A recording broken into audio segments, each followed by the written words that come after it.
2022년의 안동은 여전히 경상북도 소도시 특유의 정취를 간직하고 있었다. 저녁 무렵의 거리는 이따금 지나가는 택시와 물건을 파는 이동 상인의 목소리로 정겹게 채워졌다. 안동 구시장 근처의 작은 골목에는 페인트가 벗겨지기 시작한 낡은 나무 간판을 단 허름한 국밥집이 서 있었다. 간판의 글씨는 거의 지워져 읽기 힘들었지만 동네 사람들에게 그곳은 아주 익숙한 장소였다. 순젠의 국밥. 가게는 단 한 번도 화려해 보인 적이 없었다. 오래된 기와지붕의 벽은 절반은 시멘트, 절반은 판자로 되어 있었다. 긴 나무 의자가 손님들의 자리를 대신했다. 오히려 그 소박함이 사람들을 편안하게 만들었다. 매일 저녁이면 연탄불 위 커다란 솥에서 끓어오르는 육수 냄새가 골목길로 퍼져나갔다. 그 구수한 향기는 마치 자석처럼 각계각층의 사람들을 끌어들였다.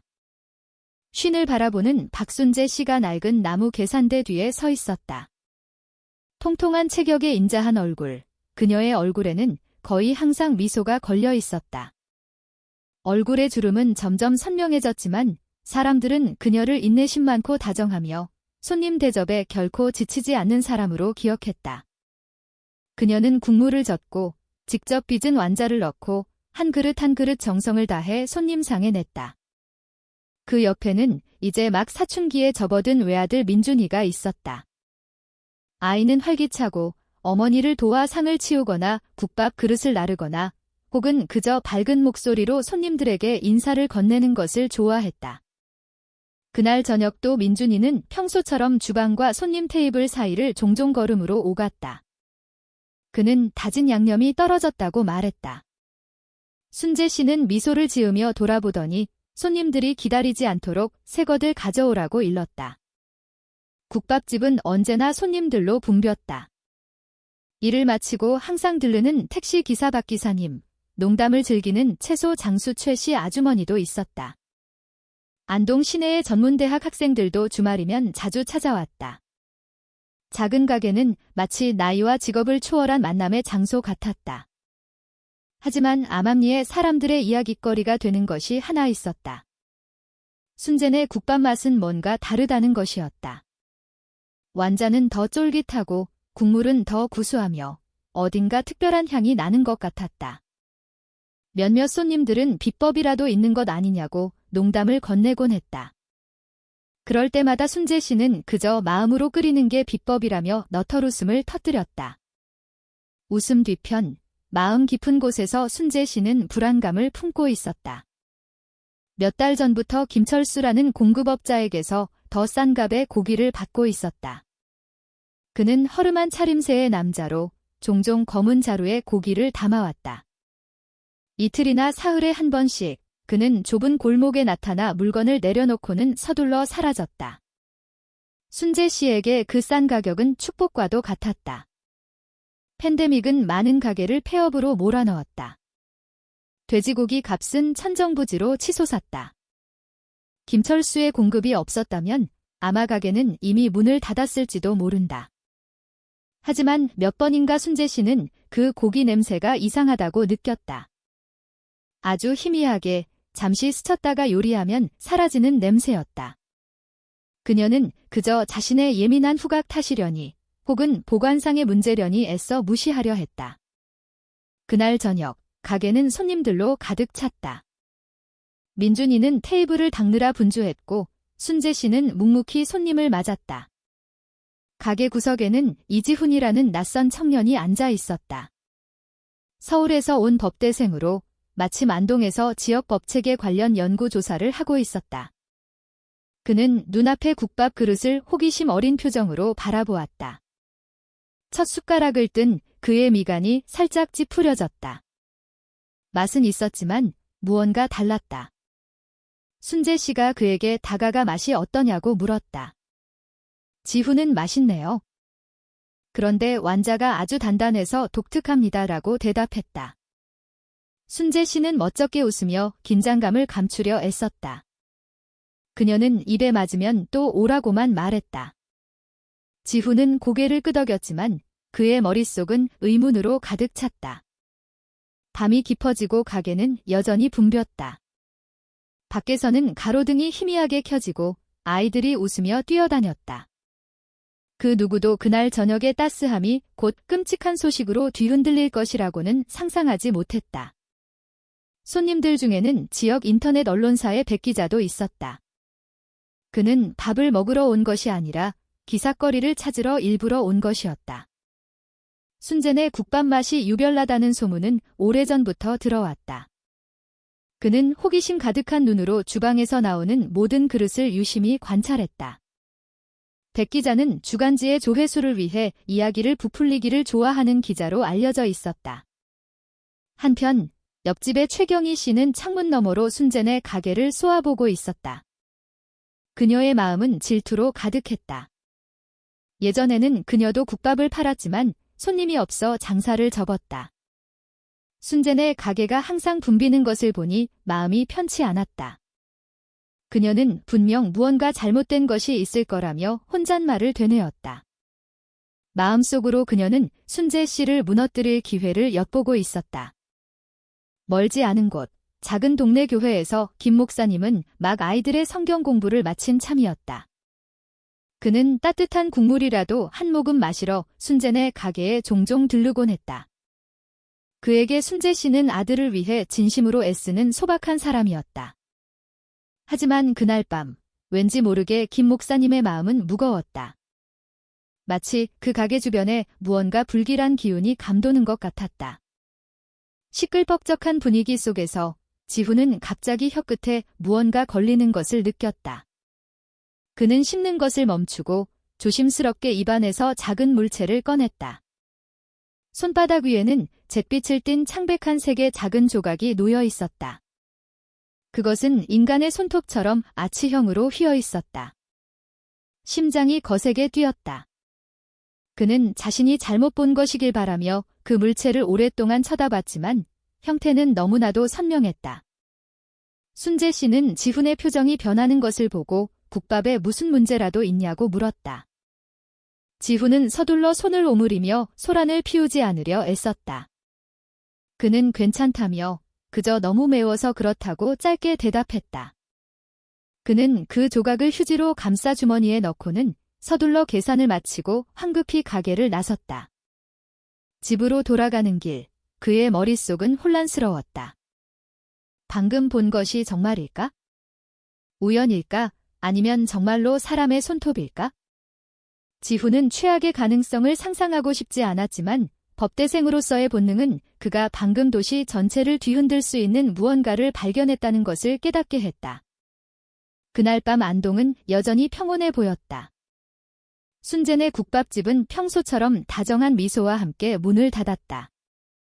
하지만 그 미소 뒤에는 불안감이 싹트고 있었다. 김철수에게서 값싼 고기를 받기 시작한 작은 결정이 순재 씨와 민준이를 거대한 폭풍 속으로 끌어들일 것이라고는 아무도 알지 못했다. 안동의 아침은 언제나 닭 우는 소리와 단 한 번도 조용한 적 없는 재래시장의 소란스러움으로 시작되었다. 순재 씨는 새벽동이 트기도 전에 일어나는 것이 습관이었다. 그녀는 연탄불을 피우고 커다란 솥을 준비하고 소뼈 육수를 끓여 아침부터 향이 깊게 배도록 했다. 민준이는 어머니가 일을 시작할 때까지도 깊은 잠에 빠져 있었다. 아이는 구수한 육수 냄새가 작은 집안을 가득 채울 때쯤에야 잠에서 깨어났다. 그날은 5일장이 서는 날이었다. 안동 구시장 주변 거리는 채소 상인, 손님, 그리고 서로 흥정하는 소리로 붐볐다. 순젠의 가게는 거기서 멀지 않은 골목에 있었기에 장날이면 평소보다 항상 더 붐볐다. 장을 보느라 지친 손님들은 보통 집으로 돌아가기 전에 배를 채우기 위해 들렀다. 민준이는 어머니를 도와 상을 차리고 양념장과 식초병을 준비했다. 아직 어린 나이였지만 그는 고된 일에 익숙했다. 손놀림은 재빨랐고 눈은 반짝였다. 손님이 올 때마다 그는 어머니를 도와 가게를 지킬 수 있다는 사실에 자부심을 느꼈다. 비록 마음 한구석에서는 점점 더 지쳐가는 어머니의 얼굴을 보며 안쓰러움을 느끼기도 했지만 말이다. 정오가 가까워지자 가게는 이미 만석이었다. 매일 택시 정류장에 서 있는 박 기사님이 긴 의자에 앉아 있었다. 그는 큰 소리로 국밥 한 그릇을 추가해달라고 외쳤다.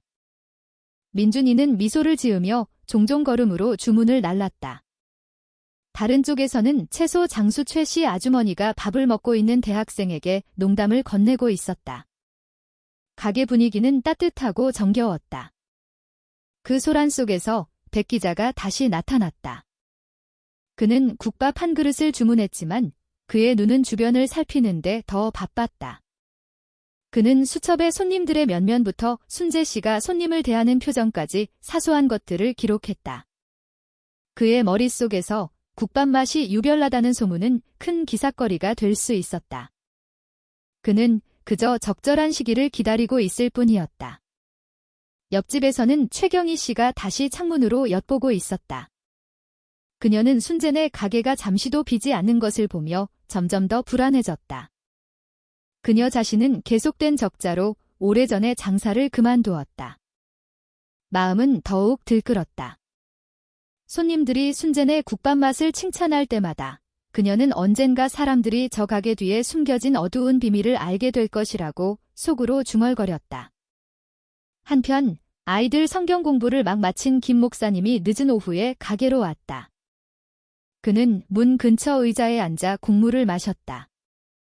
그의 따뜻한 미소는 언제나 마음을 편안하게 했다. 그는 순재 씨에게 점점 더 어려워지는 삶을 인내심 있게 마주하라고 자주 조언했다. 김 목사님의 눈에 순재 씨는 아들을 위해 열심히 싸우는 여성이었다. 수많은 시련이 닥쳐왔지만 그날 순재 씨는 평소보다 더 우울해 보였다. 그녀는 여전히 미소로 손님을 대했지만 시선은 종종 허공을 향했다. 민준이는 걱정스럽게 어머니를 지켜보았다. 가게가 조금 한산해진 후 민준이가 다가가 낮은 목소리로 말했다. 그는 어머니가 요즘 왜 자꾸 넋을 놓고 있냐고 물었다. 순재 씨는 잠시 돌아보고는 그저 피곤해서 그렇다고 짧게 대답했다. 하지만 마음속으로는 더 깊은 불안을 억누르고 있었다. 몇 번인가 그녀는 김철수에게서 받은 고기 냄새가 이상하다고 느꼈다. 한 번은 자루를 열었을 때 코를 찌르는 냄새에 거의 토할 뻔한 적도 있었다. 하지만 양념과 함께 끓이자 그 냄새는 마치 처음부터 없었던 것처럼 사라졌다. 그녀는 그저 보관상의 문제일 뿐이라고 자신을 납득시키려 애썼다. 하지만 그 불안감은 점점 더 무시하기 어려워졌다. 저녁이 다가오자 가게는 여전히 붐볐다. 대학생 몇 명이 와서 밥을 먹으며 이야기를 나누었다. 그들은 순재네 국밥이 다른 가게와는 다른 맛이 나는 것 같다며 농담을 했다. 그들 중 한 명은 아마 비법 재료라도 들어간 것 아니냐고 농쳤다. 순재 씨를 포함해 모두가 웃었지만 그녀는 불안감을 감추려 애썼다. 민준이는 조용히 어머니의 얼굴을 살폈다. 미소는 억지스러워 보였다. 마음속으로 그는 걱정이 되었다. 고기 공급업자에 대해 더 묻고 싶었지만 어머니의 기분을 상하게 할까 봐 두려웠다. 그는 그저 모든 것이 괜찮기를 바랄 수밖에 없었다. 가게가 문을 닫을 무렵 최경희 씨가 가게 앞을 지나가며 냉소적인 눈길을 던졌다. 그녀는 몇몇 손님에게 들릴 만큼 큰 소리로 순재네 국밥은 맛이 정말 이상하다며 보통 돼지고기 같지 않다고 반쯤 속삭였다. 그 말에 몇몇 사람들이 돌아보았다. 순재 씨는 그저 씁쓸한 미소를 지으며 상을 치울 수밖에 없었다. 하지만 그녀의 마음은 더욱 짓눌렸다. 같은 날 밤, 지훈이 다시 가게를 찾았다. 이번에는 더 오래 앉아 분위기를 유심히 살폈다. 지난번 그릇에서 이상한 작은 조각을 발견한 이후로 그의 마음은 단 한순간도 편치 않았다. 그는 의심을 사지 않기 위해 자연스럽게 행동하려 애썼다. 하지만 그의 시선은 이따금 주방의 큰 솥을 향했다. 구석에 아직 앉아있던 김 목사님이 지훈을 잠시 주목했다. 그는 다정한 어조로 물었다. 청년은 여기 처음 오나? 지훈은 옅은 미소를 지으며 잠시 들렀다고 대답했다. 마음속으로 지훈은 혼란스러웠다. 이 이야기를 누구와 나눠야 할지 알 수 없었다. 만약 그가 말을 잘못했다가는 진심으로 장사하는 것처럼 보이는 순재 씨에게 씻을 수 없는 누명을 씌울 수도 있었다. 하지만 만약 침묵한다면 진실은 영원히 드러나지 않을지도 모른다. 밤은 더욱 깊어졌다. 마지막 손님이 돌아간 후 순재 씨는 지친 얼굴로 가게 문을 닫았다. 민준이는 의자를 정리하는 것을 도왔다. 피로감 뒤에는 소란 없이 하루가 지나갔다는 안도감이 있었지만 불안감은 여전히 마음에 달라붙어 있었다. 한편 집에서 최경희 씨는 노트에 무언가를 적고 있었다. 그녀는 이상한 국밥집에 대한 소문을 퍼뜨리기 위해 기자 한 명을 찾아갈 계획이었다. 그녀의 머릿속에서 이것은 순재 씨를 무너뜨리고 항상 질투의 대상이었던 그 가게를 닫게 할 절호의 기회였다. 다른 곳에서 백 기자는 도발적인 제목으로 기사 초안을 작성하고 있었다. 아직 확실한 증거는 없었지만 그는 소문만으로도 독자들을 흥분시키기에 충분하다고 확신했다. 그는 폭풍을 일으킬 작은 사건 하나만 터지기를 기다리고 있었다. 한편 지훈은 무거운 마음으로 하숙집으로 돌아왔다. 그는 스탠드를 켜고 아직 보관하고 있던 휴지를 펼쳤다. 그 작은 조각은 여전히 그곳에 있었다. 형태는 너무나도 뚜렷했다. 단순한 연골일 리가 없었다. 그는 순재 씨의 다정한 얼굴과 민준이의 웃음소리를 떠올렸다. 그러자 마음이 흔들렸다. 하지만 예비 법조인으로서 그는 침묵해서는 안 된다는 것을 알고 있었다. 작은 교회에서 김 목사님은 마을 사람들이 비방과 재앙으로부터 보호받기를 바라는 속삭임으로 밤 기도를 마쳤다. 그의 마음은 마치 곧 폭풍이라도 닥칠 것처럼 여전히 무거웠다. 그날 밤 안동은 평온해 보였다. 하지만 그 평온함 뒤에 불안의 씨앗은 이미 몇몇 사람들의 마음에 심어져 있었다. 진실을 기다리는 사람, 소문에 굶주린 사람, 그리고 조용히 그 소박한 국밥집을 무너뜨릴 계획을 세우는 사람도 있었다. 가게는 아직 굳건히 서 있었지만 어두운 그림자가 이미 다가오고 있었다. 다음 날 안동의 태양은 부드러운 빛을 내며 떠올랐다. 순재 씨는 새벽부터 주방에 있었다.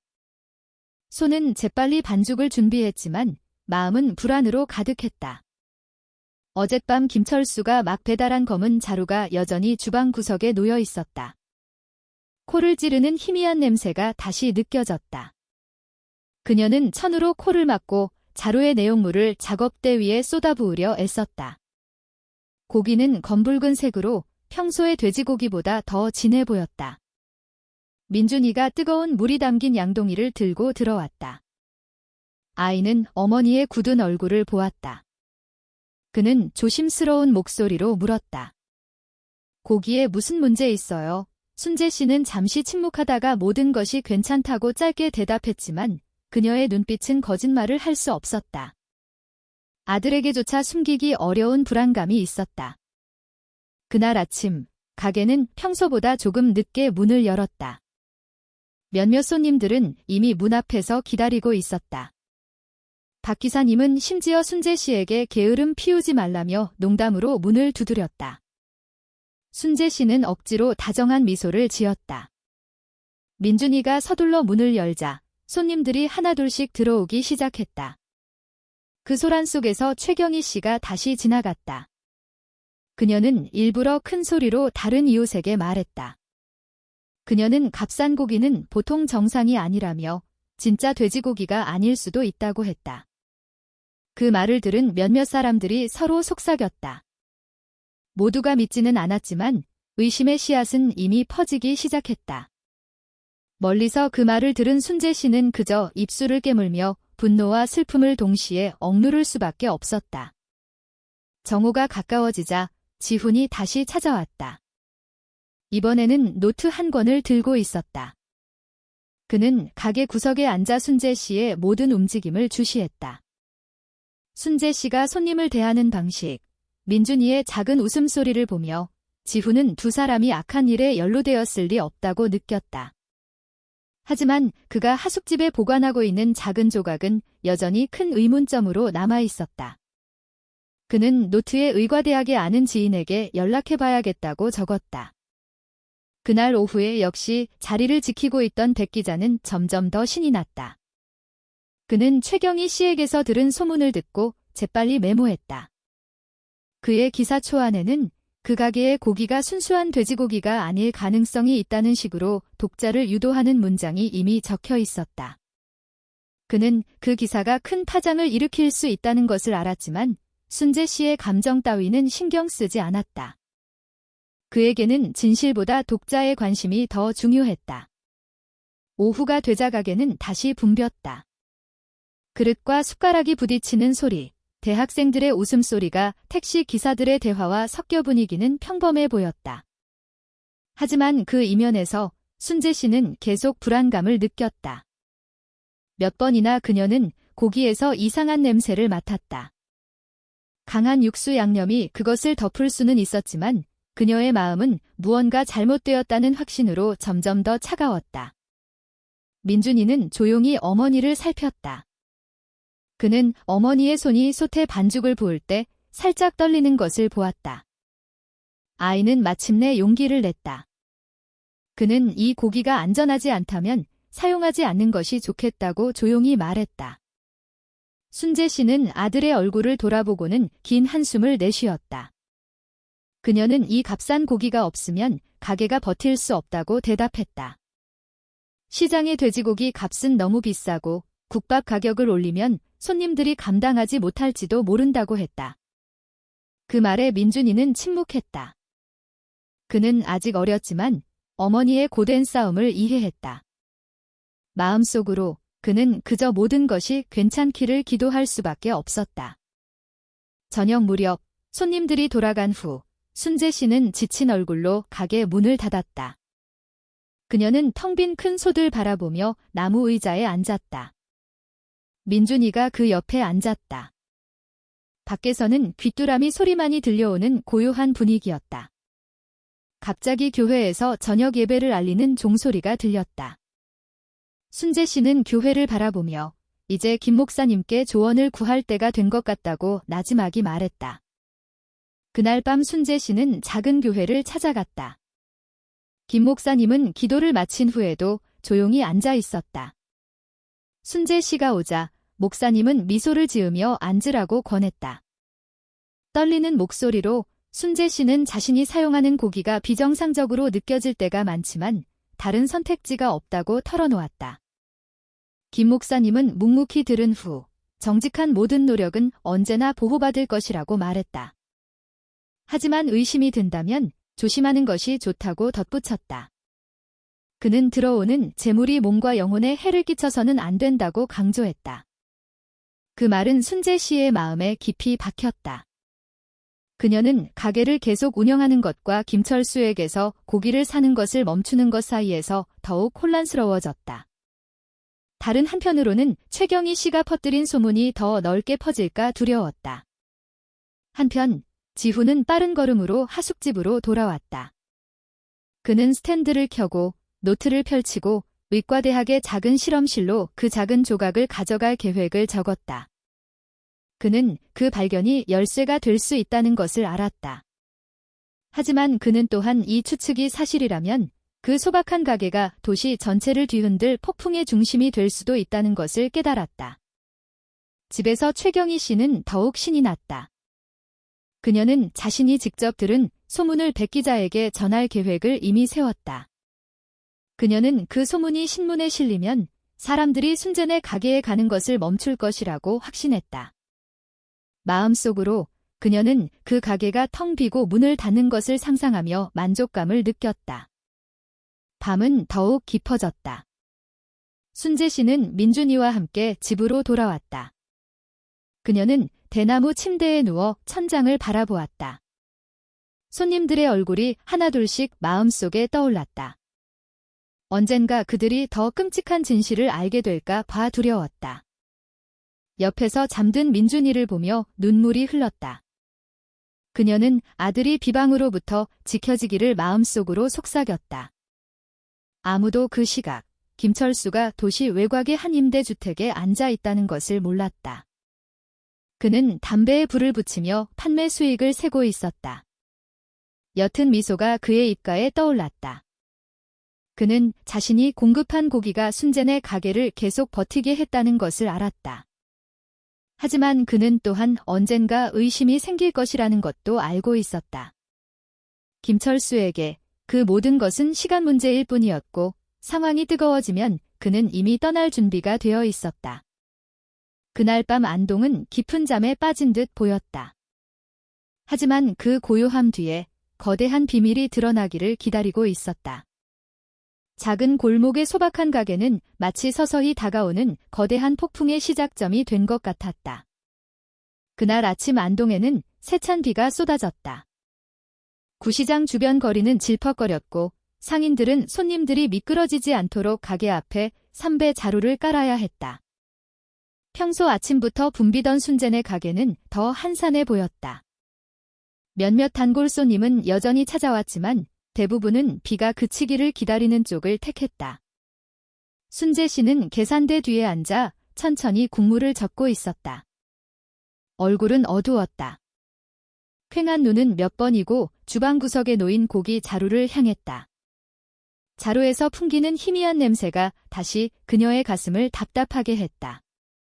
그녀는 고개를 숙여 모든 것이 그저 자신의 기분 탓이기를 마음속으로 기도했다. 민준이가 물이 담긴 양동이를 들고 들어왔다. 그는 생각에 잠겨 앉아있는 어머니를 보았다. 아이는 비가 축복을 가져다 줄지도 모른다며 분위기를 띄우려 했다. 비가 그치면 손님들이 더 많이 올 것이라고 했다. 순재 씨는 옅은 미소를 지었지만 그 미소가 아들을 안심시키기 위한 건임은 분명했다. 낮이 되자 지훈이 다시 찾아왔다. 이번에는 혼자가 아니라 서울의 의과대학에 다니는 유진이라는 친구와 함께였다. 그들은 가게 구석에 앉아 주문하는 척했다. 몇 숟가락 뜬 후 유진은 심각한 표정으로 지훈을 바라보았다. 그녀는 이 고기 질감이 다르다며 너무 단단하고 일반적인 완자와는 다르다고 조용히 속삭였다. 지훈은 작은 메모를 적고는 점점 더 짙어지는 의심으로 주방의 큰 솥을 바라보았다. 마음속으로 그는 자신이 보관하고 있는 작은 조각을 곧 실험실로 가져가기로 결심했다. 더 이상 직감에만 의존할 수는 없었다. 증거가 필요했다. 한편 다른 테이블에서는 백 기자가 앉아 메모를 하고 있었다. 지역 언론 기자인 그는 신이 난 듯 보였다. 그는 이미 최경희 씨에게서 소문을 들었고 이제는 더 선정적인 기사를 쓸 강력한 이유가 생겼다고 느꼈다. 그의 수첩에는 이미 도발적인 톤의 큰 제목이 적혀 있었다. 그에게는 과장된 소문이 현실보다 더 흥미로웠다. 최경희 씨 자신은 소문을 퍼뜨리느라 더욱 바빴다. 그녀는 이웃들에게 순젠의 가게 고기는 순수한 돼지고기가 아니라고 말했다. 그 말은 입에서 입으로 빠르게 퍼져나갔다. 예전에 항상 그 가게에서 식사하던 사람들 중 일부는 의심을 품기 시작했다. 몇몇은 심지어 멀리하기 시작했다.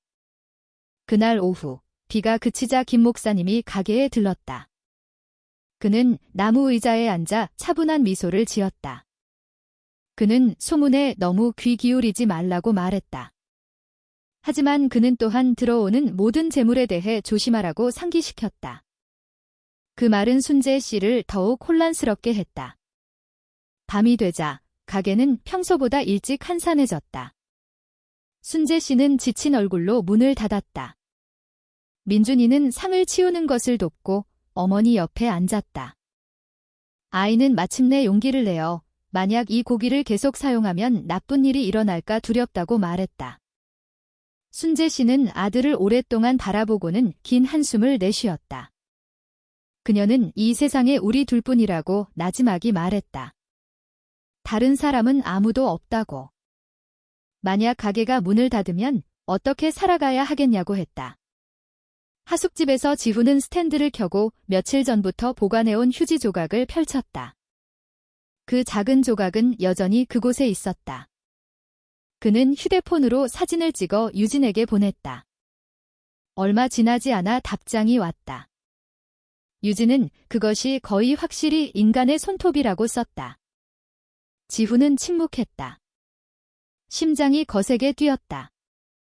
그날 밤 그는 잠을 이룰 수 없었다. 유진의 말이 머릿속에서 계속 맴돌았다. 그는 자신이 발견한 것이 많은 사람의 삶을 바꿀 수 있다는 것을 깨달았다. 하지만 그는 또한 이 문제를 경찰에 가져가는 것이 순재 씨를 폭풍 속으로 끌어들이는 것을 의미한다는 것도 알고 있었다. 그는 진퇴양난에 빠졌지만 진실을 찾으려는 그의 결심은 더욱 굳어졌다. 집에서 최경희 씨는 두 이웃과 대화하며 작게 웃었다. 그녀는 아마 곧 순재네 가게가 문을 닫게 될 것이라고 말했다. 그 말에 몇몇 사람들은 그 소문이 사실이라고 믿기 시작했다. 백 기자는 집에서 기사를 타이핑하느라 바빴다. 그는 그 가게의 고기가 의심스러운 출처에서 왔을 가능성이 있다고 썼다. 그는 몇몇 주민들이 이미 두려워하기 시작했다고 덧붙였다. 비록 실질적인 증거는 없었지만 그는 그 기사가 시장에서 큰 파장을 일으킬 것이라고 확신했다. 허름한 임대주택에서 순재 씨는 천장을 바라보며 누워 있었다. 민준이는 옆에서 이미 잠들었지만 그녀의 눈은 불안으로 가득 차 열려 있었다. 그녀는 김 목사님의 말, 최 씨의 험담, 손님들의 의아한 시선, 그리고 그 이상한 고기 냄새를 떠올렸다. 모든 것이 뒤섞여 가슴을 답답하게 했다. 그녀는 하나님께서 길을 보여주시기를 마음속으로 속삭였다. 다른 곳에서 김철수는 작은 커피숍에 앉아 있었다. 그는 담배에 불을 붙이고 어두운 거리를 바라보며 옅은 미소를 지었다. 그는 순재네 가게에 대한 소문이 퍼지기 시작했다는 것을 알았다. 김철수에게는 그것이 문제가 되지 않았다.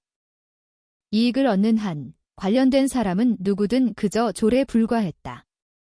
그는 자신을 보호하는 네트워크가 충분히 강하기 때문에 안전하다고 느꼈다.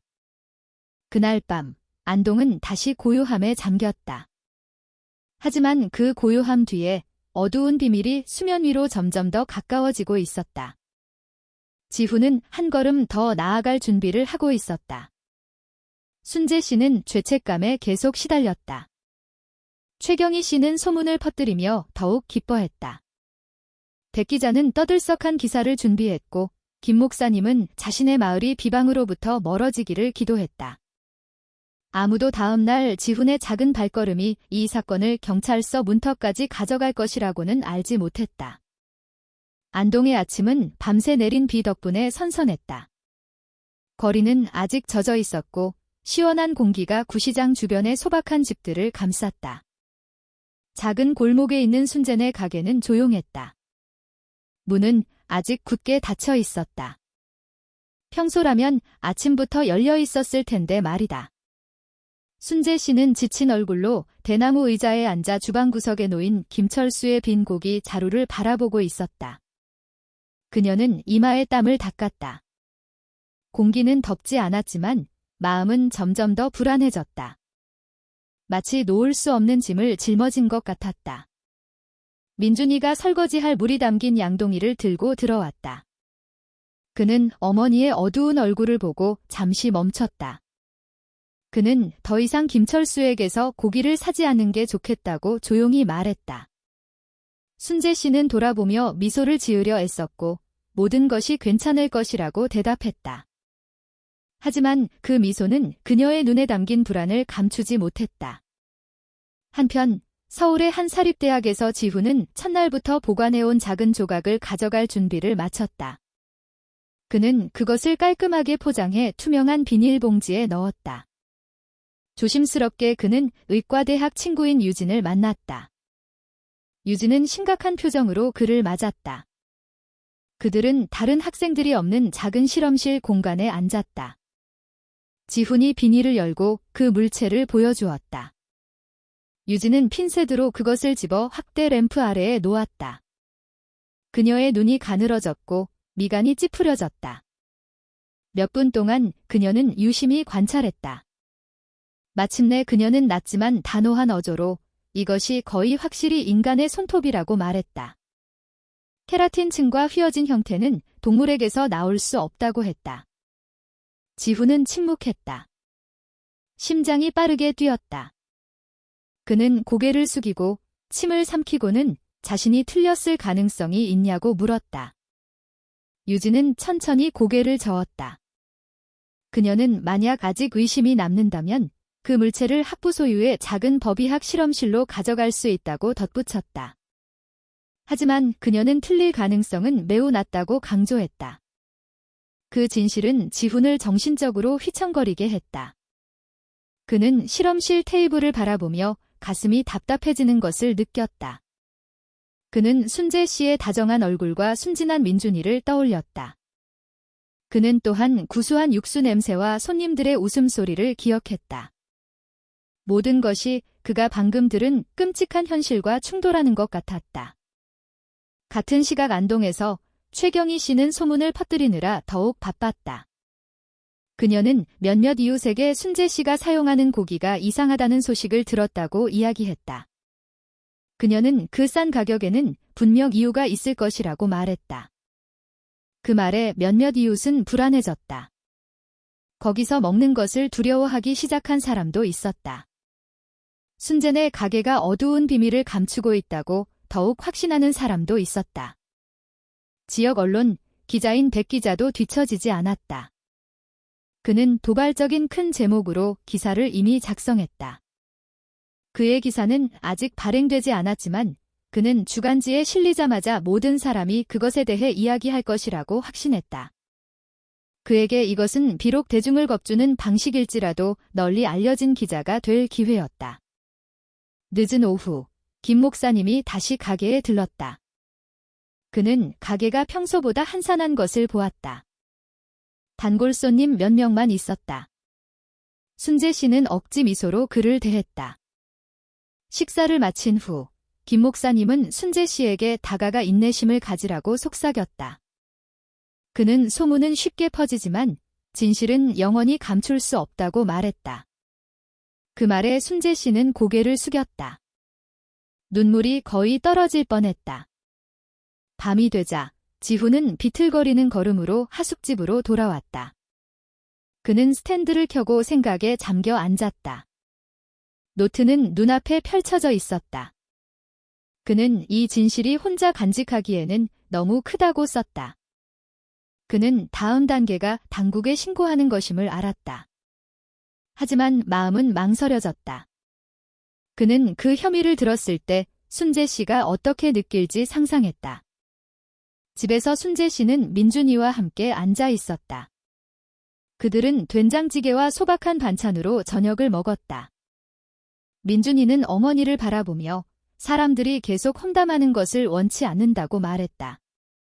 그는 어머니가 평안하기를 바랐다. 순재 씨는 울음을 참으며 아들을 꼭 껴안았다. 마음속으로 그녀는 폭풍이 곧 잠잠해지기를 기도했다. 하지만 그날 밤은 오히려 더 큰 폭풍의 시작이 되었다. 지훈은 내일 아침 그 증거를 경찰에 가져가기로 결심했다. 그는 더 이상 모든 것이 괜찮은 척할 수 없었다. 예비 법조인으로서의 본능이 그를 행동하게 만들었다. 다른 한편으로 김철수는 낡은 텔레비전을 보며 임대주택에 앉아 있었다. 계속 오르는 돼지고기 값에 대한 뉴스가 그를 미소 짓게 했다. 그는 더 많은 가게들이 자신의 싼 가격에 유혹될 것이기 때문에 안전하다고 느꼈다. 그는 누가 사든 신경 쓰지 않았다. 그에게 모든 것은 돈 문제일 뿐이었다. 그는 자신의 한 걸음이 자신이 숨긴 어두운 비밀의 장막을 벗기기 시작했다는 것을 몰랐다. 그날 밤, 안동은 밖에서 보기에는 평온했다. 가로등이 희미하게 켜지고 귀뚜라미 소리가 공기를 채웠다. 하지만 그 평온함 뒤에 두 개의 다른 세계가 마주하고 있었다. 한쪽에는 외아들을 위해 가게를 지키고 싶을 뿐인 순재 씨가 있었다. 다른 한쪽에는 소박한 국밥 한 그릇 뒤에 더 끔찍한 무언가가 있다는 증거를 든 지훈이 있었다. 다음 날 지훈의 결정은 공식적인 수사로 가는 길을 열 것이었다. 그리고 그 순간부터 순재 씨의 삶은 결코 예전 같지 않을 것이었다. 그날 아침 안동의 하늘은 흐렸다. 잿빛 구름이 낮게 드리워져 시장의 분위기는 평소보다 더 소란스러웠다. 사람들은 비가 내리기 전에 서둘러 장을 보고 싶어 했다. 하지만 시내 중심의 한 소박한 건물에서는 분위기가 사뭇 달랐다. 지훈은 경찰서 문 앞에서 굳은 얼굴로 서 있었다. 그의 손에는 순재네 가게에서 처음 밥을 먹은 날부터 보관해온 작은 조각이 든 투명 비닐봉지를 꽉 쥐고 있었다. 긴 숨을 내쉰 후 그는 안으로 들어섰다. 젊은 수사관 한 명이 그를 맞으며 온 목적을 물었다. 약간 떨리는 목소리로 지훈은 국밥 그릇 안에서 의심스러운 물체를 발견했다고 설명했다. 수사관은 미간을 찌푸리고는 그를 회의실로 안내했다. 그곳에는 다부진 체격의 머리가 희끗희끗해지기 시작한 경관이 앉아 있었다. 그의 시선은 날카로우면서도 차분했다. 그는 바로 최민식 경감이었다. 단호하고 경험 많은 것으로 알려진 베테랑 경찰이었다. 지훈은 비닐봉지를 건넸다. 최 경감은 그것을 오랫동안 쳐다보고는 무미건조한 어조로 물었다. 이 물건이 순재네 국밥집에서 발견된 게 확실합니까? 지훈은 단호하게 고개를 끄덕였다. 눈에는 긴장감이 서려 있었지만 그는 의과대학 친구가 그 물체가 거의 확실히 인간의 손톱이라고 했다고 덧붙였다. 최 경감은 잠시 침묵하다가 고개를 숙여 기록을 읽었다. 이건 사소한 문제가 아니다라고 그는 생각했다. 만약 사실이라면 이 소식은 도시 전체를 뒤흔들 수 있었다. 그는 부하 몇 명을 불러 가능한 한 빨리 수사를 진행하라고 명령했다. 그는 작은 실수 하나가 주민들의 공황을 유발할 수 있으므로 실수가 없어야 한다고 강조했다. 한편 마을에서 순재네 가게는 평소처럼 문을 열었다. 큰 솥에서 육수 냄새가 피어올랐다. 몇몇 손님은 여전히 찾아왔다. 비록 평소만큼 많지는 않았지만 순재 씨는 다정한 미소를 지으며 한 명 한 명 대접하고 마음을 갉아먹는 불안감을 감추려 애썼다. 민준이는 테이블을 닦느라 바빴고 눈은 이따금 어머니를 훔쳐보았다. 그는 어머니가 불안해하고 있다는 것을 알았다. 길 건너편에서는 최경희 씨가 다시 이웃에게 속삭였다. 그녀는 가게에 이상한 고기에 대한 소문이 사실일지도 모른다고 말했다. 그 말에 몇몇 사람들은 들르기를 꺼렸다. 몇몇은 그저 멀리서 힐끗거리며 지나갈 뿐이었다. 얼마 지나지 않아 경찰차 몇 대가 가게 앞에 멈췄다. 사람들은 호기심에 즉시 몰려들었다. 최 경감은 단호한 걸음으로 차에서 내렸다. 그의 심각한 얼굴과 시선은 사람들을 즉시 조용하게 만들었다. 순재 씨는 충격을 받아 얼굴이 창백해졌다. 그녀는 무슨 일이냐고 물었다. 경감은 그저 통상적인 점검일 뿐이니 걱정할 필요 없다고 대답했다. 하지만 그의 무미건조한 목소리는 모두를 긴장시켰다. 민준이는 어머니 옆에 서 있었다. 그의 눈에는 눈물이 그렁그렁했다.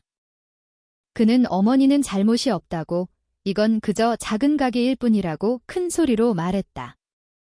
경감은 민준이를 잠시 쳐다보고는 만약 문제가 없다면 모든 것이 괜찮을 것이라고 차분하게 말했다. 경찰이 주방으로 들어가기 시작했다.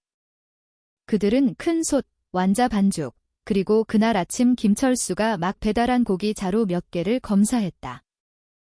양념 냄새와 섞인 고기 냄새가 공간을 가득 채웠다. 한 경관이 시료를 실험실로 가져가야 한다고 보고했다. 최 경감은 고개를 끄덕이며 모든 것을 기록하고 사진을 찍으라고 명령했다. 순재 씨는 당황한 얼굴로 주방 구석에 서 있었다. 그녀는 그 고기가 김철수라는 단골 공급업자에게서 산 것이라고 설명하려 애썼다. 그녀는 아무것도 의심한 적이 없다고 맹세했다. 하지만 경찰은 꼼꼼하게 임무를 수행했다. 밖에서는 주민들이 더욱 몰려들었다. 속삭임이 선명하게 들렸다. 누군가는 아마 그 국밥이 정상이 아니었던 게 맞나 봐라고 말했다. 며칠 전에 거기서 막 먹었다며 후회하는 사람도 있었다. 군중 속에서 지역 언론 기자인 백 기자는 만족스러운 미소를 지었다. 그는 모든 세부 사항을 빠르게 기록했다. 그에게 이 뉴스는 상상했던 것보다 더 컸다. 그는 이미 독자들을 충격에 빠뜨릴 큰 글자의 신문 제목을 상상할 수 있었다. 저녁이 되어 조사가 끝난 후 최 경감은 순재 씨에게 진술을 위해 경찰서로 동행해달라고 요청했다. 그는 이것이 체포가 아니라 추가적인 조사일 뿐이라고 강조했다. 순재 씨는 거의 울 뻔했지만 꿋꿋이 버티려 애썼다. 민준이가 그녀의 손을 꼭 잡았다. 경감은 아이는 대기실까지만 동행할 수 있다고 말했다. 가게는 그 후 문이 잠기고 문 앞에는 경찰 통제선이 가로질러 쳐졌다. 그것을 본 주민들은 더욱 소란스러워졌다. 누군가는 속삭이며 손가락질을 했다. 누군가는 노골적으로 순재 씨를 비난했다. 군중 속에서 최경희 씨는 만족스러워 보였다. 비록 걱정하는 척했지만 말이다. 경찰서에서 순재 씨는 조사실 의자에 앉아 있었다. 얼굴은 지쳤고 눈은 부어 있었다. 최 경감은 서류 뭉치를 들고 그녀의 맞은편에 앉았다. 그는 순재 씨가 고기를 어디서 공급받았는지 물었다. 떨리는 목소리로 순재 씨는 오래전부터 김철수에게서 샀다고 가격이 더 싸서 그를 믿었다고 대답했다. 경감은 차분히 들었다. 그의 눈은 마치 마음속을 꿰뚫어 보는 듯 날카롭게 응시했다. 대기실에서 민준이는 불안하게 앉아 있었다. 그는 몇몇 경찰들이 이상한 고기와 더 큰 조직의 가능성에 대해 속삭이는 것을 보았다. 아이는 울음을 참으며 고개를 숙였다. 얼마 지나지 않아 지훈이 그에게 다가왔다. 그는 자신의 신고가 그 가족을 큰 문제에 빠뜨렸다는 죄책감을 느꼈다. 하지만 그는 또한 진실이 밝혀져야 한다고 확신했다. 민준이는 붉어진 눈으로 돌아보며 만약 어머니가 잘못이 없다면 그 고기를 공급한 사람을 반드시 처벌받게 할 것이라고 떨리는 목소리로 말했다. 지훈은 고개를 끄덕이며 자신이 짊어진 짐이 더욱 무겁게 느껴졌다. 그날 밤 최 경감은 서류를 잠시 덮었다. 그는 팀원들에게 실험실 결과를 기다려야 한다고 말했다. 만약 더 큰 조직이 정말 있다면 그들은 대비해야 했다. 순재 씨는 고개를 숙인 채 마음속으로 기도했다. 그녀는 그저 많은 사람에게 밥을 먹여주고 싶었을 뿐인 자신의 작은 가게가 이제 그녀를 조사실에 앉게 할 것이라고는 상상도 하지 못했다. 경찰서 밖에서는 소문이 더욱 걷잡을 수 없이 퍼졌다. 순재네 가게 이름은 미스터리의 중심으로 언급되기 시작했다. 일부 주민들은 두려움을 느꼈다. 일부는 분노를 느꼈고 일부는 그저 알고 싶어 했다. 평소 조용하던 안동은 이제 들끓기 시작했다. 경찰서에서의 나날은 순재 씨에게 너무나 길게 느껴졌다. 진술을 위해 불려간 이후 그녀는 거의 잠을 이루지 못했다. 눈을 감을 때마다 그녀가 그동안 대접했던 손님들의 얼굴이 하나둘씩 나타나 마치 답을 요구하는 듯 했다.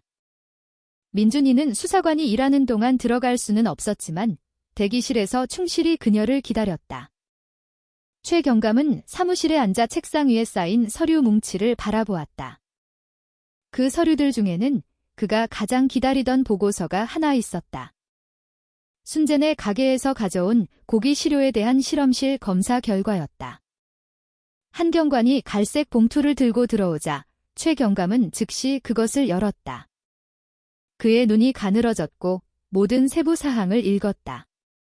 차가운 땀이 그의 관자놀이에 맺혔다. 고기 시료에서 인간의 조직이 포함된 것으로 입증되었다. 하나뿐만 아니라 한 명 이상의 개인에게서 유래했을 가능성이 있다는 징후도 있었다. 최 경감은 서류를 재빨리 덮고 무거운 한숨을 내쉬었다. 만약 이 소식이 대중에게 새어나가면 이 도시는 혼란에 빠질 수 있었다. 그는 조용히 중얼거렸지만 악은 오래 숨길 수 없었다. 다음 날 아침 한 기자가 실험실 내부 관계자로부터 정보를 입수했다. 그동안 뜨거운 뉴스를 기다려온 백 기자는 즉시 주간지에 큰 제목을 썼다. 안동국밥에서 인육 의혹. 경찰, 가게 주인 확보. 그 제목은 일면을 가득 채우며 시장, 거리, 심지어 주민들의 소셜미디어까지 떠들썩하게 만들었다. 최경희 씨는 그 신문을 읽으며 옅은 미소를 지었다. 그녀는 처음부터 자신의 추측이 맞았다고 확신했다. 그녀는 즉시 이웃들에게 큰 소리로 이야기하며 소문을 더욱 걷잡을 수 없이 퍼뜨렸다. 믿는 사람, 분노하는 사람, 그리고 그 가게의 단골이었다는 사실에 공황에 빠진 사람도 있었다. 순재네 가게가 있던 작은 마을의 분위기는 급격히 변했다. 예전에는 웃음소리와 활기가 항상 골목을 채웠다. 이제 그 가게는 문 앞에 경찰 통제선이 가로질러 쳐진 채 잠겨 있었다. 주민들은 모여들어 속삭이며 손가락질을 했다. 누군가는 며칠 전에 거기서 2그릇이나 먹었다고 외쳤다. 누군가는 그 유별난 맛에 끔찍한 이유가 있었다고 말했다. 잠시 옷을 가지러 집에 돌아온 민준이는 길 내내 고개를 숙였다. 몇몇 아이들이 멀리서 그를 조롱하며 진육국밥집 아들이라고 불렀다. 눈물이 흘렀지만 그는 돌아보지 않고 빠르게 달렸다. 경찰서에서 최 경감은 지훈을 초기 증인으로 불렀다. 그는 그 청년을 심각하게 바라보았다. 그는 지훈의 신고가 큰 파장을 일으켰으며 이제 대중이 경찰에게 빠른 조치를 압박하고 있다고 말했다. 지훈은 죄책감에 고개를 숙였다. 그는 이렇게 큰 소란을 일으킬 의도는 없었다고 설명했다. 그는 그저 진실을 원했을 뿐이었다. 최 경감은 날카로우면서도 이해심 있는 눈으로 그를 바라보았다. 오히려 자네의 용기 있는 신고 덕분에 이 사건이 드러날 수 있었네. 하지만 준비해야 할 거야. 관련된 사람들은 보통 내기가 아닐지도 몰라. 지훈은 천천히 고개를 끄덕이며 증거를 제출한 자신의 작은 발걸음이 그를 훨씬 더 큰 문제의 소용돌이 속으로 끌어들였다는 것을 깨달았다. 그날 밤 순재 씨는 다시 조사실로 불려갔다. 얼굴은 창백했고 눈은 울어서 부어 있었다. 최 경감은 그녀 앞에 실험실 보고서 결과를 놓았다. 무거운 목소리로 그는 실험실 결과가 판매된 고기에서 인간 조직의 존재를 명확히 보여준다고 말했다. 자, 순재 씨. 아직도 부인하고 싶습니까? 순재 씨는 흐느꼈다. 맹세코, 저는 아무것도 몰랐습니다. 경감님. 저는 그저 김철수에게서 샀을 뿐입니다. 그게 어디서 왔는지 전혀 몰랐어요. 이 말을 듣는 것조차 두렵습니다. 최 경감은 그녀를 오랫동안 바라보았다. 순재 씨의 얼굴 표정에서 그는 죄책감보다는 공황과 무지를 더 많이 보았다. 만약 그게 사실이라면 김철수가 열쇠군. 그 사람에 대해 자세히 이야기해 줄 수 있겠소. 떨리는 목소리로 순재 씨는 모든 것을 이야기했다. 김철수가 어떻게 항상 늦은 오후에 검은 자루를 들고 왔는지, 어떻게 그의 고기 가격이 훨씬 쌌는지, 어떻게 그녀가 가게를 계속 운영하기 위해 그를 미끼로 선택했는지. 다른 곳에서 김철수는 허름한 임대주택에 앉아 있었다. 방구석의 낡은 텔레비전에서는 떠들썩한 인육국밥 사건에 대한 뉴스를 방영하고 있었다. 그의 얼굴은 차가웠지만 입술에는 옅은 미소가 떠올랐다. 그래서 경찰까지 갔군 후에 그는 조용히 중얼거렸다. 그는 담배에 불을 붙이고 연기를 내뿜으며 화면을 응시했다. 그렇다면 내가 이사할 때가 됐군의 다음 날 경찰서는 기자들로 가득 찼다. 그들은 사건의 진전에 대해 물으며 서로 밀쳤다. 최 경감은 그들 앞에 섰다. 그의 얼굴은 굳어 있었다. 그는 고기 시료에서 인간 조직이 발견된 것은 사실이라고 말했다. 하지만 경찰은 아직 누가 정말로 책임이 있는지 확신할 수 없다고 했다. 그는 대중에게 침착하고 자의적인 판단을 삼가달라고 요청했다. 하지만 그 말은 동요를 잠재우지 못했다. 경찰서 밖에서는 한 무리의 주민들이 순재 씨를 처벌하라고 외쳤다. 일부는 심지어 그녀의 집을 찾아가고 싶어 했다. 민준이는 어머니의 손을 꼭 잡았다. 엄마는 혼자가 아니야? 난 엄마를 믿어. 순재 씨는 진실로 가는 길이 길고 가시밭길일 것임을 알기에 그저 눈물을 참을 수밖에 없었다.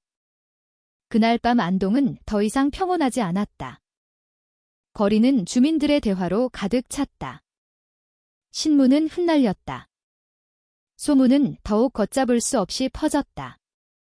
그 모든 소란 속에서 순재 씨의 이름은 다정한 국밥집 주인에서 대중의 눈에는 용의자로 변해 있었다. 다음 며칠은 순재 씨에게 악몽과도 같았다. 실험실 결과가 발표된 이후 그녀가 밖으로 나설 때마다 주민들의 시선은 날카롭게 변했다. 어떤 이들은 그녀가 지나가는 것을 보자마자 문을 굳게 닫았다. 어떤 이들은 노골적으로 그녀를 욕하며 주민들에게 금지된 고기를 먹인 사기꾼이라고 불렀다.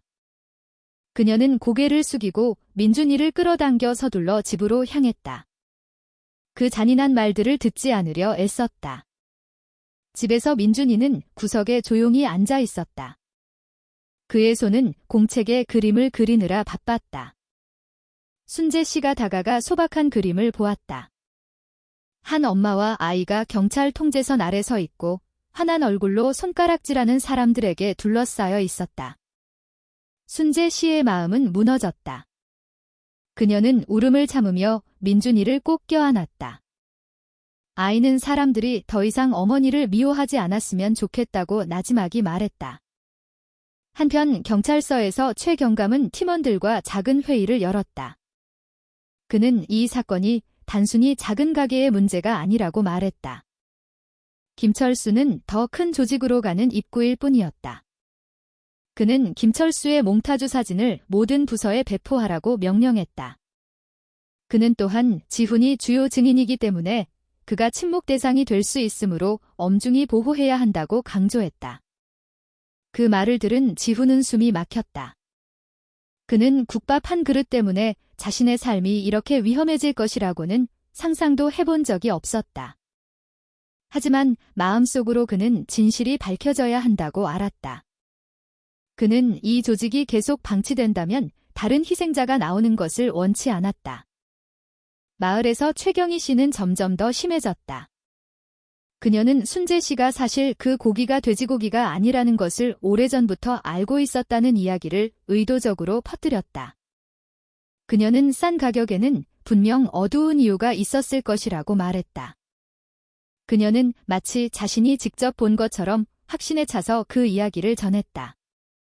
이전에 의심하던 일부 주민들은 이제 그녀를 믿기 시작했다. 백 기자는 더욱 신이 났다.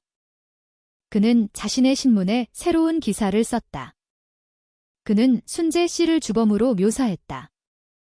완전한 증거는 없었지만 그는 독자들을 더욱 궁금하게 만들기 위해 선정적인 세부 사항을 덧붙였다.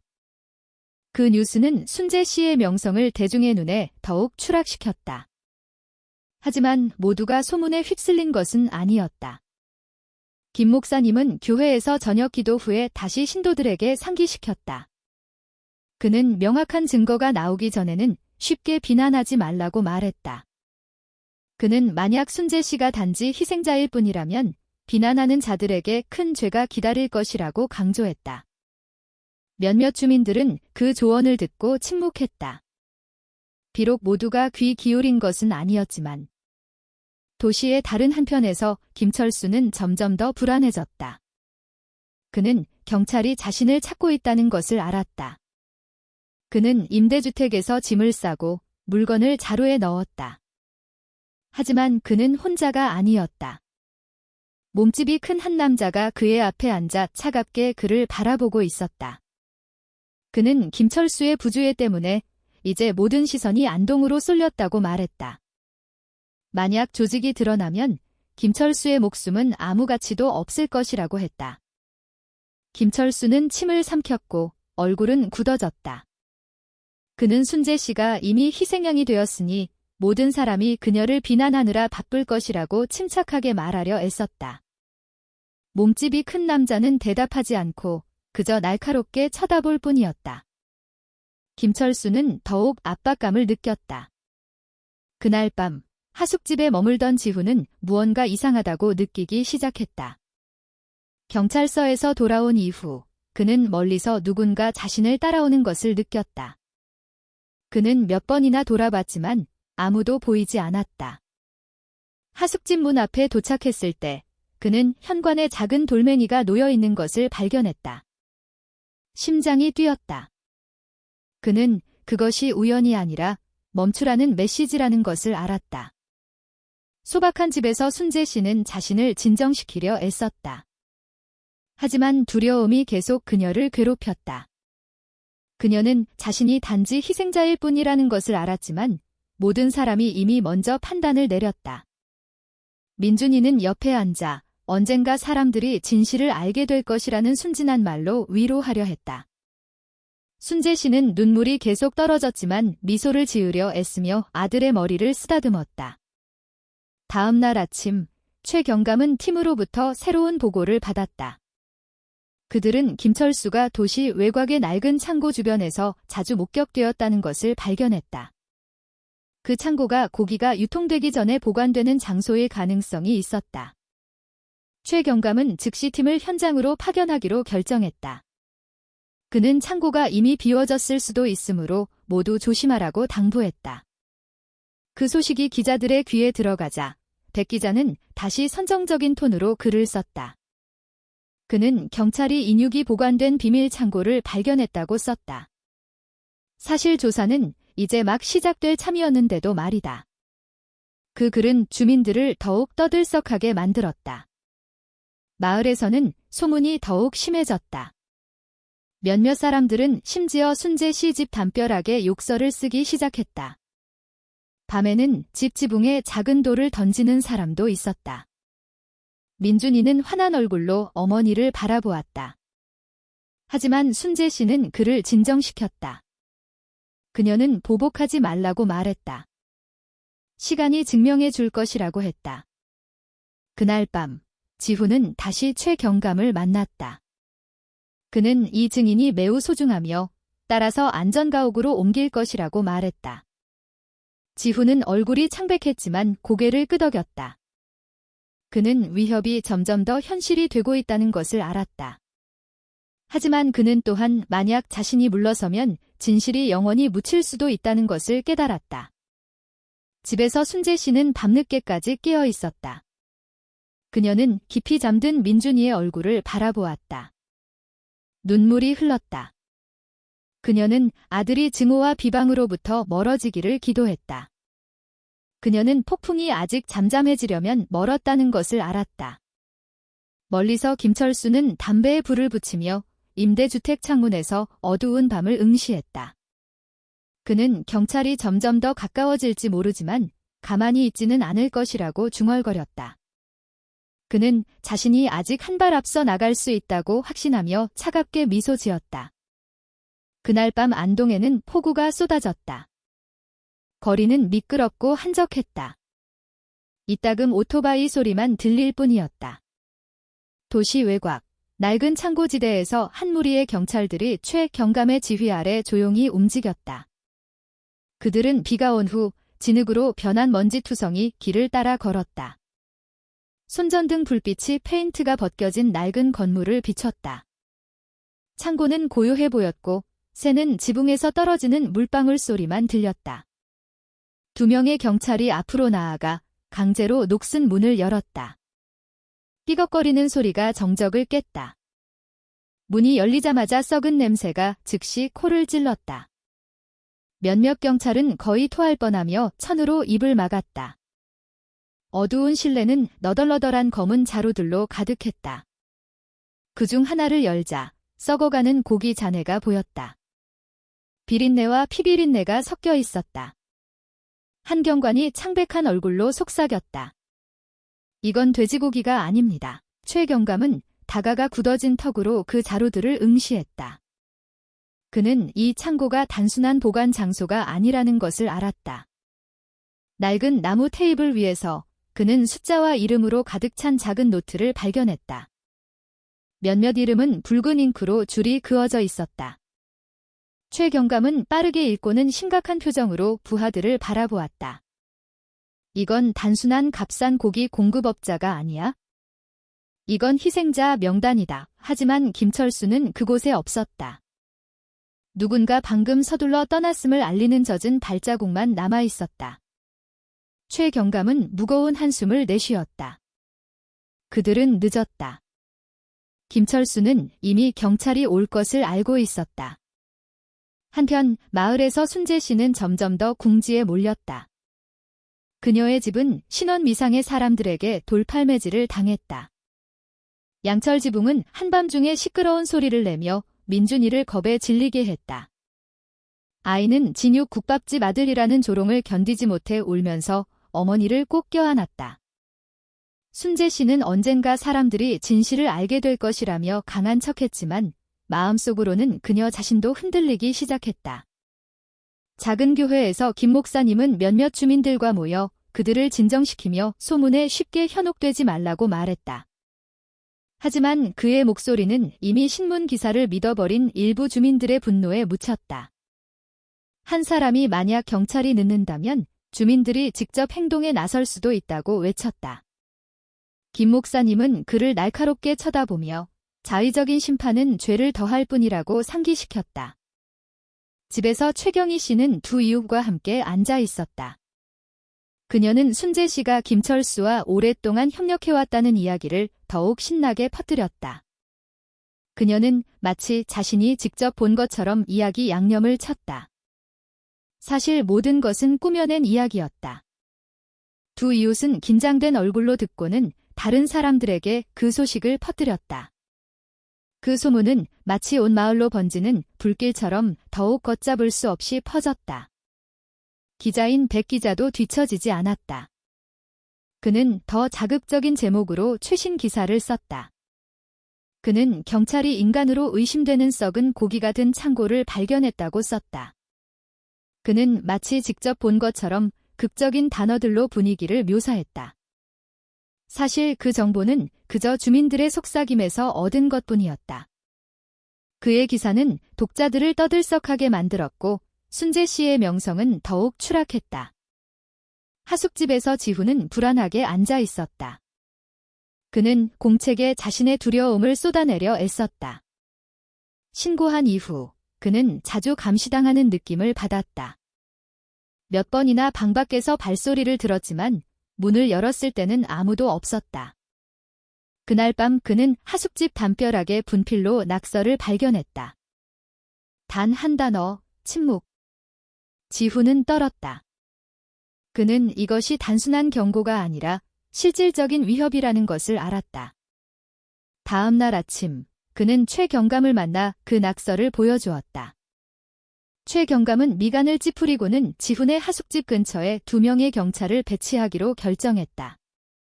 그는 이 증인은 건드려서는 안 된다고 말했다. 만약 사라지면 사건이 교착 상태에 빠질 수 있었다.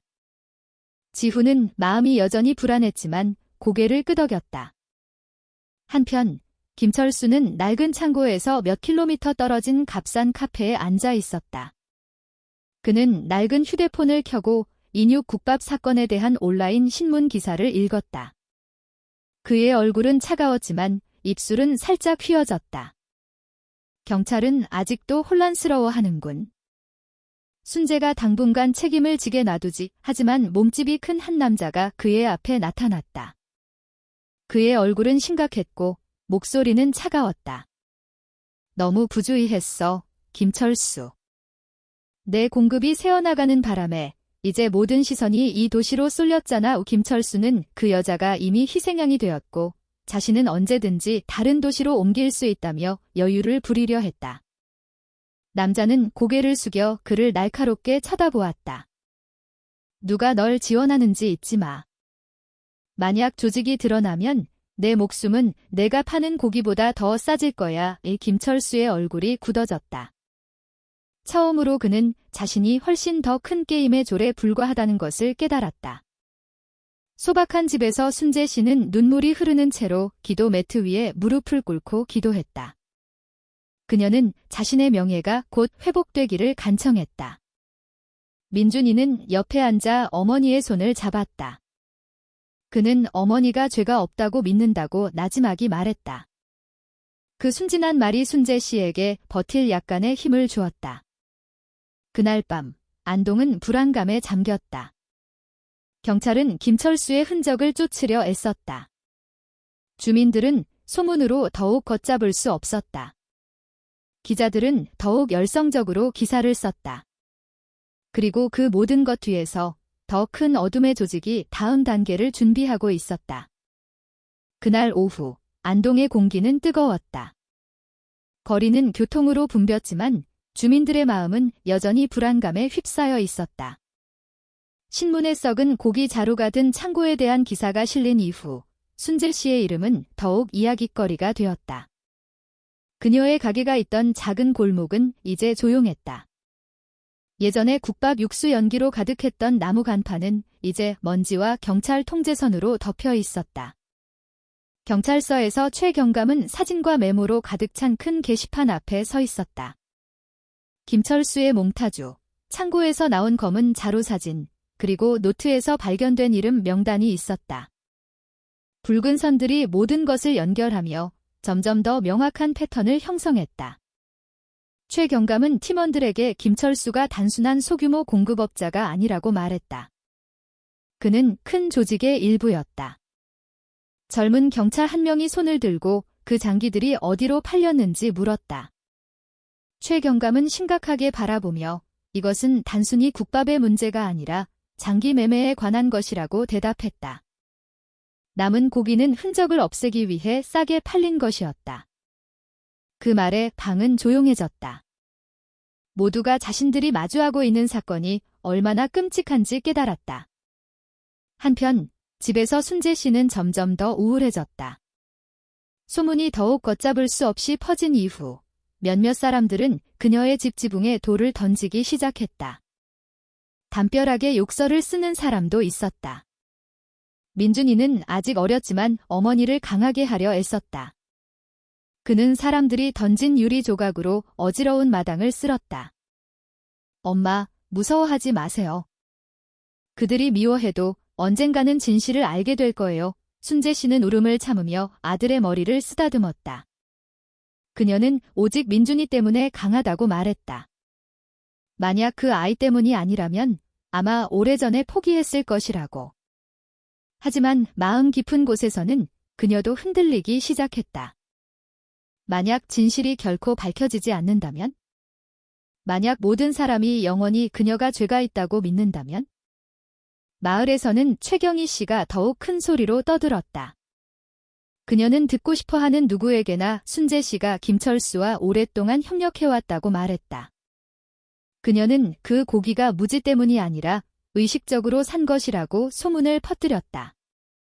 그 소문은 빠르게 퍼져 상황을 악화시켰다. 백 기자는 더 끔찍한 제목으로 새로운 기사를 썼다. 그는 장기 매매가 이 도시에서 오랫동안 존재해왔을 가능성이 있으며 순재네 가게는 그 경로 중 하나일 뿐이라고 썼다. 망설임 없이 그는 순재 씨의 이름을 여러 번 썼다. 마치 그 여자가 주범인 것처럼. 그가 쓴 신문은 잘 팔렸지만 그의 마음에는 전혀 죄책감이 없었다. 교회에서 김 목사님은 몇몇 신도들의 불평을 들었다. 어떤 이는 화를 냈고 어떤 이는 두려워했다. 어떤 이는 순재 씨를 마을에서 쫓아내고 싶어 했다.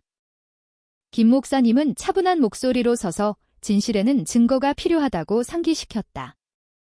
그는 만약 순재 씨가 정말 희생자라면 비난하는 자들에게는 큰 죄가 기다릴 것이라고 말했다. 몇몇 신도들은 침묵했고 몇몇은 여전히 완고했다. 밤이 되자 지후는 경찰에 의해 안전가옥으로 옮겨졌다. 2명의 경관이 문 밖에서 지켰다. 하지만 두려움은 여전히 그를 괴롭혔다. 그는 공책에 불안감을 쏟아내며 글을 썼다. 왜 나였을까? 왜 내가 그걸 발견해야만 했을까? 하지만 그는 글쓰기를 멈추고 텅 빈 벽을 응시했다. 만약 내가 아니었다면 아무도 몰랐을지도 몰라. 도시의 다른 한편에서 김철수는 점점 더 궁지에 몰렸다. 그는 경찰이 자신이 평소 사용하던 검은 차의 이동 패턴을 발견하기 시작했다는 것을 알았다. 그 차는 2주에 한 번씩 안동을 드나든 것으로 기록되어 있었다. 김철수는 불안하게 앉아 담배에 불을 붙이고는 부하들에게 즉시 경로를 바꿔야 한다고 말했다. 하지만 조직의 연락책인 몸집이 큰 남자는 차갑게 말했다. 우리가 경로를 바꾸는 게 아니야? 내가 뒷정리를 해야지. 증인 포함해서 김철수의 얼굴이 굳어졌다. 그는 그 말의 의미를 알았다. 지훈을 침묵시켜야 했다. 필요하다면 사라지게 만들어야 했다. 집에서 순재 씨는 어두운 거실에 민준이와 함께 앉아 있었다. 다시 돌팔매질을 당할까 바불은 일부러 꺼두었다. 밖에서는 아이들이 조롱하는 소리가 들렸다. 민준이는 어머니의 손을 꼭 잡았다. 듣지 마세요, 엄마. 난 엄마가 죄가 없다고 믿어요. 그 순진한 말에 순재 씨는 다시 눈물을 흘렸다. 다음 날 최 경감은 새로운 보고를 받았다. 경찰은 CCTV 녹화 영상을 발견했다. 한 검은 차가 고속도로로 향하기 전에 창고 근처에서 잠시 멈췄다. 번호판은 부산의 한 물류회사 명의로 등록되어 있었다. 하지만 추적해보니 그 회사는 유령 주소일 뿐이었다. 최 경감은 그 기록을 오랫동안 바라보았다. 그는 이 조직이 예상보다 더 크다는 것을 알았다. 다른 한편으로 최경희 씨는 백 기자를 만났다. 그녀는 신나게 최신 소문을 이야기했다. 그녀는 순재 씨가 고기를 샀을 뿐만 아니라 처음부터 자신이 무엇을 파는지 알고 있었다고 말했다. 백 기자는 눈을 반짝이며 빠르게 메모했다. 그는 다음 기사가 이전보다 더 자극적일 것이라고 느꼈다. 은신처에서 김철수는 점점 더 압박감을 느꼈다. 그는 경찰이 가까워지고 있다는 것을 알았다. 그는 낡은 휴대폰을 켜고 온라인 미디어에서 자신에 대한 뉴스를 읽었다. 그는 나지막이 욕을 했다. 그렇다면 내가 더 빨리 움직일 때가 됐군 후 그는 조직의 누군가에게 전화를 걸어 그날 밤 즉시 주요 증인을 침묵시키라고 명령했다. 밤이 안동에 서서히 내렸다. 이슬비가 우울한 분위기를 더했다. 안전가옥에서 지훈은 불안하게 앉아 있었다. 그는 그날 밤 김철수의 사람들이 자신의 장소로 움직이고 있다는 것을 알지 못했다. 그날 밤 안동은 어둠에 휩싸여 있었다. 오후에 내린 비는 거리에 무릉덩이를 남겼고 차가운 공기는 뼈를 파고들었다. 남안동 톨게이트에는 중무장한 경찰들이 이미 대기하고 있었다. 순찰차들은 눈에 띄지 않게 멀리 주차되어 있었다. 희미한 가로등이 이따금 번쩍이며 긴장된 분위기를 더했다. 최 경감은 검은 재킷을 입고 팀 앞에 섰다. 그의 얼굴은 집중으로 가득했다. 모든 위치 준비. 내 신호가 있기 전까지는 접촉하지 마시오. 그의 목소리는 무미건조했지만 단호했다. 모든 대원들은 단호하게 고개를 끄덕였다. 시간은 느리게 흘러갔다. 밤바람은 젖은 흙냄새를 실어날랐다. 모든 시선은 한 가지를 기다리고 있었다. 수사의 열쇠가 될 검은 차의 출현이었다. 한편 안전가옥에서 지훈은 불안하게 앉아 있었다. 2명의 경찰이 문밖에서 지켰지만 불안감은 줄어들지 않았다. 그는 공책을 쳐다봤지만 손이 떨려 글을 쓰기 어려웠다. 갑자기 전기가 나갔고 집안은 칠흑 같은 어둠에 휩싸였다. 밖에서 들려오는 귀뚜라미 소리만이 들렸다. 지훈은 깜짝 놀라 손전등을 찾기 위해 더듬거렸다. 바로 그때 그는 발소리가 다가오는 것을 들었다. 느리지만 확실하게. 문이 삐걱거리며 조금 열렸다. 밖에서 낮은 속삭임이 들렸다. 입 다물어. 그렇지 않으면 내가 다음이야. 지훈은 숨이 막혔다. 차가운 땀이 등을 적셨다. 2개의 그림자가 들어왔다. 그중 하나가 칼을 겨눴다. 조용히 해. 아니면 죽어. 남자가 속삭였다. 지훈은 뒤로 물러섰다. 등이 벽에 닿았다. 그는 경찰에게서 배운 기초 호신술을 떠올리며 빠르게 생각하려 애썼다. 남자가 방심한 순간 지훈은 작은 테이블을 걷어차 뒤집었다. 칼이 떨어지고 방은 소란스러워졌다. 지훈은 창문 쪽으로 달려가 몸으로 창문을 깨고 몸이 다쳤음에도 불구하고 밖으로 뛰어내렸다. 두 남자는 어둠 속에서 그를 쫓으며 화난 소리를 질렀다.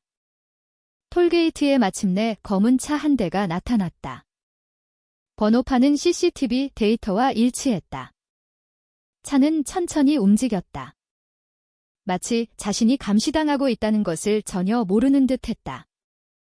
목표 진입, 모든 부대 준비. 한 경찰이 무전기로 속삭였다. 최 경감은 손을 들어 신호를 보냈다. 하지만 갑자기 차 운전사가 의심스러운 듯 보였다. 그는 좌우를 힐끗거리더니 가속 페달을 깊이 밟았다. 차는 맹렬한 속도로 질주했다. 최 경감은 즉시 추격하라 고 외쳤다. 사이렌이 밤을 가르며 울렸다. 검은 차는 대체 경로로 빠져나가려 하며 도로를 지그재그로 달렸다. 경찰은 뒤에서 추격하며 모든 출구를 막았다. 최 경감은 필요하다면 타이어를 쏘라고 명령했다.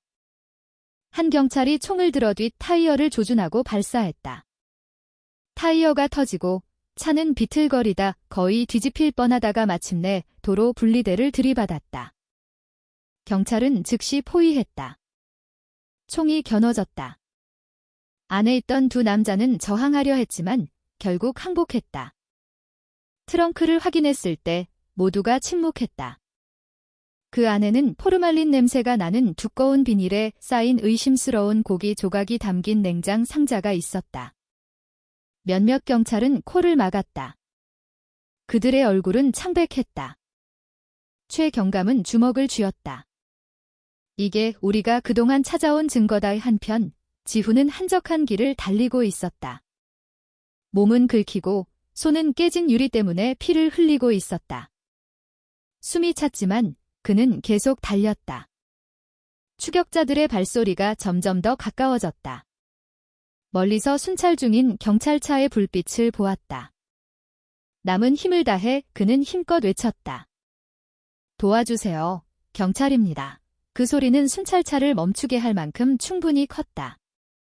두 명의 경찰이 즉시 내려 거의 쓰러질 뻔한 지훈에게 달려갔다. 그의 몸은 떨리고 얼굴은 창백했다. 그는 더듬거리며 말했다. 그들이 저를 죽이려고 했어요. 경찰은 즉시 그를 차에 태우고 사이렌을 울리며 데려갔다. 그것을 본 추격자들은 자신들의 임무가 실패했음을 깨닫고 다른 방향으로 도망쳤다. 그날 밤은 결정적인 밤이 되었다.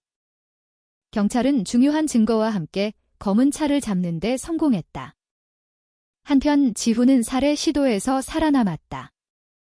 하지만 최 경감은 이것이 단지 시작일 뿐이라는 것을 알았다. 그들이 마주하고 있는 조직은 단순한 운전사와 비겁한 고용살인자들보다 훨씬 더 컸다. 그는 눈앞에 박살난 검은 차를 바라보며 나지막이 중얼거렸다. 그들의 게임은 이제 시작됐을 뿐이다. 도시의 다른 한편에서 최경희 씨는 다시 이웃들과 모여 있었다. 그녀는 이번에는 더 큰 열정으로 최신 소문을 이야기했다. 그녀는 순재 씨가 곧 구속될 것이라고 말했다. 다른 두 이웃은 긴장된 얼굴로 듣고는 그것을 퍼뜨렸다. 다른 사람의 입을 통해 그 소식을 들은 순재 씨는 그저 울 수밖에 없었다. 백 기자는 경찰이 검은 차를 잡는 데 성공한 것에 대한 새로운 기사를 썼다. 그는 극적인 스타일로 썼다. 순재 씨가 여전히 연루되었을 가능성이 높다고 덧붙였다. 그것이 사실이든 아니든 그는 신경 쓰지 않았다. 중요한 것은 그의 신문이 잘 팔리는 것이었다. 하지만 교회에서 김 목사님은 저녁 기도 후에 짧은 설교를 했다. 그는 신도들에게 쉽게 비난하지 말라고 상기시켰다. 그는 만약 아들을 먹여 살리고 싶을 뿐인 한 어머니가 비방으로 무너질 수 있다면 누구든 같은 운명에 처할 수 있습니다. 라고 말했다. 참석한 몇몇 사람들은 침묵하기 시작했다. 그들의 얼굴은 의심으로 가득했다. 밤은 더욱 깊어졌다. 집에서 순재 씨는 민준이와 함께 앉아 있었다. 아이는 어머니를 진정시키려 애썼다. 엄마, 언젠가 그들이 진실을 알게 될 거라고 확신해요. 순재 씨는 울음을 참으며 민준이를 꼭 껴안았다. 세상이 비난할지라도 그녀에게는 아직 버틸 이유가 하나 있었다. 그날 밤 안동경찰서의 조사실은 차가웠다. 창백한 흰색 형광등이 벽에 긴 그림자를 들이우고 있었다. 검은 차에서 체포된 두 남자는 손에 수갑을 찬 채 앉아 있었다. 그들의 얼굴은 굳어 있었지만 눈에는 불안감이 서려 있었다. 최 경감은 차분한 걸음으로 들어왔다. 그는 습격 결과물인 사진과 기록이 담긴 두꺼운 서류철을 들고 있었다. 그는 그 서류철을 큰 소리와 함께 테이블 위에 놓았다. 머리가 좋다면 오늘 밤 조용히 감방으로 돌아갈 수 있겠지. 하지만 고집을 부린다면 내일 당신들 이름은 모든 신문에 대학당으로 실릴 거야. 어느 쪽을 택하겠나? 남자 중 한 명이 코웃음을 쳤다. 우린 그냥 운전사일 뿐입니다. 경감님. 아무것도 모릅니다. 최 경감은 옅게 비웃었다. 그는 서류철을 열어 포르말린 냄새가 나는 고기로 가득 찬 냉장 상자 사진을 보여주었다. 운전사는 보통 승객을 태우지. 이런 짐을 싣진 않아. 그러니 내 시간을 낭비하지 마. 그 남자는 불안해하며 고개를 숙였지만 여전히 입을 다물었다. 하지만 그의 친구는 그만큼 강하지 못했다. 차가운 땀이 그의 관자놀이에서 흘러내렸다. 떨리는 목소리로 그는 말했다. 우린 그냥 배달하라는 지시만 받았습니다. 우리가 갈 때마다 물건은 이미 준비되어 있었어요. 내용물이 뭔지는 전혀 몰랐습니다. 최 경감은 테이블을 세게 두드렸다. 어느 창고지? 주소를 말해. 남자는 입술을 깨물고는 고개를 더 깊이 숙였다. 오래된 항구 지역의 빈 창고요. 하지만 맹세코 우린 한 번도 들어간 적 없습니다. 우리가 갈 때마다 모든 것이 이미 준비되어 있었어요. 최 경감은 재빨리 메모했다. 심장이 거세게 뛰었다. 그것은 추적할 수 있는 새로운 지점이 있다는 것을 의미했다. 조사실 밖에서 지훈은 손에 붕대를 감은 채 앉아 있었다. 그는 안전가옥 습격 사건 후 방금 의료검사를 마친 참이었다. 몸은 아팠지만 그의 눈은 드나드는 모든 경찰을 예리하게 주시하고 있었다. 최 경감이 잠시 나와 그에게 다가왔다. 자네는 어젯밤 큰일을 해냈어. 만약 저항하지 않았다면 아마 지금쯤 여기 없었을지도 몰라. 지훈은 고개를 숙였고 목소리는 나지막했다. 경감님, 그들이 멈추지 않겠죠? 최 경감은 긴 한숨을 내쉬었다.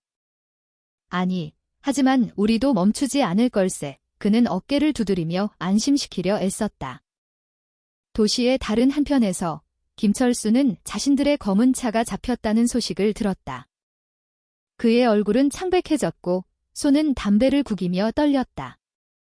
멍청한 놈들, 어떻게 그렇게 어이없이 잡힐 수가 있지? 그는 부하에게 소리쳤다. 한 부하가 겁에 질려 대답했다. 형님, 경찰이 이미 모든 길을 막았습니다.